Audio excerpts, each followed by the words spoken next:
This is a while now it's been cooking, and I'll take the top off and give you a good preview. Ooh, it smells good. Okay, coming back later on for the completely done product. Hello guys, welcome back to our channel. Today I was going to fix me this little slab of ribs on the barbecue pit, but it's awfully cold outside today, so I decided to do it in my slow cooker.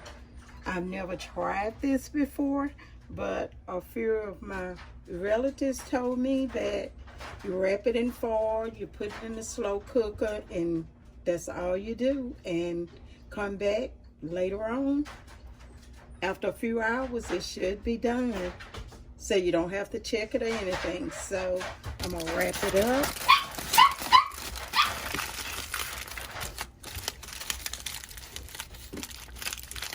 And I'm putting it in the slow cooker, and I'll be back and show you the finished product when it get done.